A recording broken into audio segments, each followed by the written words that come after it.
इसिंथारावनो बोलोगोरा गोथां गोसोखौ हामबाय बिदियावहा बर'बादि कन्वेन्सननि लाइमोन बिफाननि बे हिराथि जुबिलि खुंजानायाव सफैनो हानाय गेदेमा नोंथांमोन बुंथिगिरि आलासि बिथां जेरि लामा डक्टर विजय एस शर्मा आरो रेभारेन्ड मनज दैमारि लोगोसेनो आंनि आंगो बिदा फंबाय गुबुन गोनां बिथांमोन लोगोसे जोंनि आइ आफा नोंथांमोन बयनिसिमबो फोरबो जिसुनि मुङाव गोजोन हामलायनाय बावहरनाय थाबाय इसोरा गेदेर बाख्नायजाथावना आरो हामलायजाथाव मानोना बे बिबिसिनि लाइमोनफोरखौ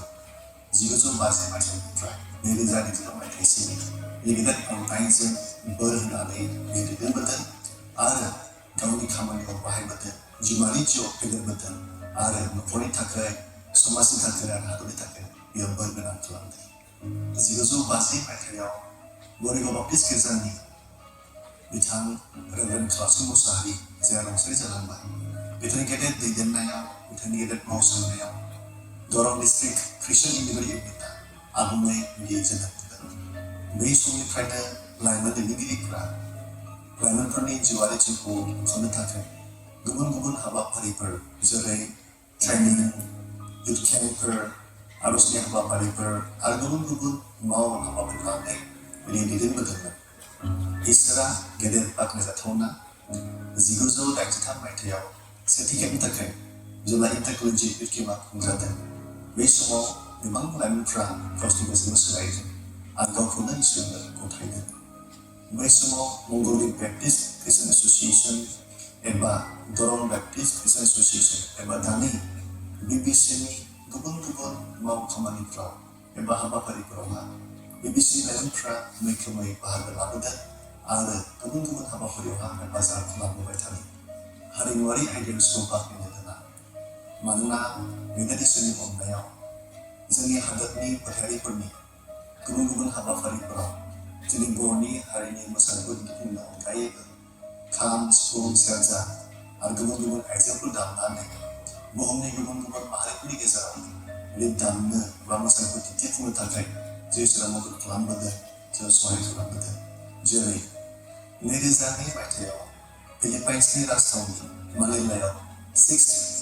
एशियान बेप्टिस्ट कंग्रेसआवहा हारिमुआरि हान्जा लानानै दिन्थिफुंनो खाबु मोनदोंमोन 2004 मायथाइयाव हंकंआव खुंजानाय 14थि बेप्टिस्ट वर्ल्ड इउथ कन्फारेन्सआव बिदि दिन्थिफुंनो खाबु मोनदोंमोन 2007 मायथाइयाव थाइलेन्डआव खुंजानाय 7थि एशियान बेप्टिस्ट कंग्रेस बेयावबो दिन्थिफुंनो खाबु मोनदों आरो 2012 मायथाइयाव कुआलालाम्पुराव खुंजानाय 9थि एशिया पेसिफिक बेप्टिस्ट कन्फारेन्सआवहा जोंनि समायना रमायना जोंनि बर'नि हारिमुखौ दिन्थिफुंनो बिदि खाबु मोनदोंमोन लाइमोनफ्रा गावनि थासारिखौबो साब सिखोन लाखिनायाव बिदि गेदेर हेफाजाब खालामदों जों मोननो हायो जोंनि ओनसोलाव लामाफोराव जानाय हाग्राफोर बेखौ दानस्रांनायाव नोगोरखौहा साब सिखोन लाखिनायावबो गेदेर बिदिहै सहाय खालामदों एबा खामानिफोराव आवगायबोदों लोगोसेनो जों मोननो हायो जोंनि ओनसोलाव माखासे गाज्रि थासारिफोर जेरैहाय ड्राग्स बाहायनाय जेरै जौ लोंनायफ्रा बांलांदों बिनि हेंथायैबो जेरै एवारनेस प्रग्रामफोरखौ खालामबोबाय थादों आरो बेवहाय जोंनि लाइमोन सेंग्रा सिख्लाफ्रा मदद खालामदों सांग्रांथिखौ होदों आरो बेजों बे हेफाजाब खालामदों ओंखायनो जों आवगायनि जोंनि ओनसोला जों मोनसे ड्राग्स फ्रि जन एबा जौ लोङै बिदि मोनसे ओनसोलजों जायो जिफोरा जोंनि देहाखौ खहा खालामो आरो जोंनि देहा जिहेतु इसोरनि मन्दिर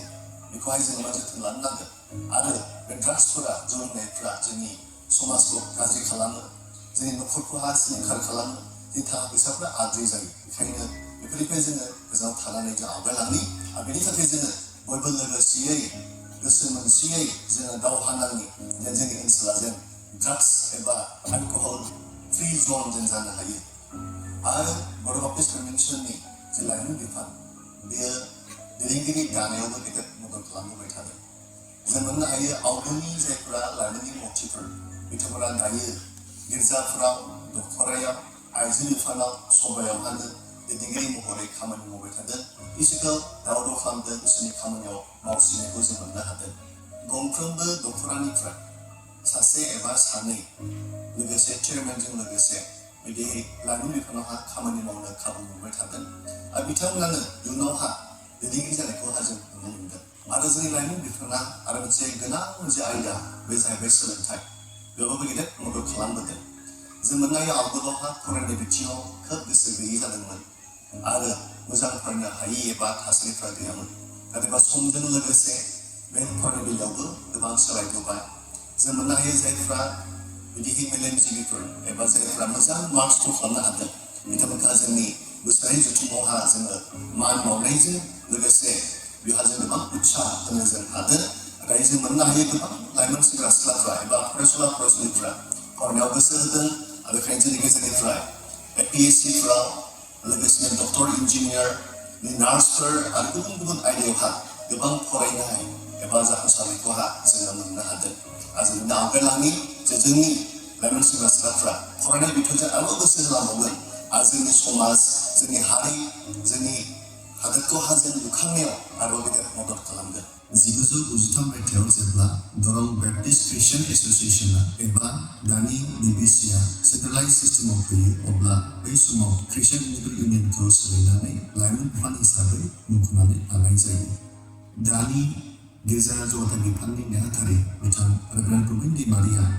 बै समाव बे लाइमोन बिफाननि सेथि नेहाथारि हिसाबै खामानि मावबोयो आरो अरां कावेरी बाप्टिस्ट गिर्जानि बिथां लहित मुसाहारिया सेन्ट्रेलाइज जानायनि उनावनो सेथि आफादगिरि महरै खामानि मावनो खाबु मोनो। बेनि उनावनो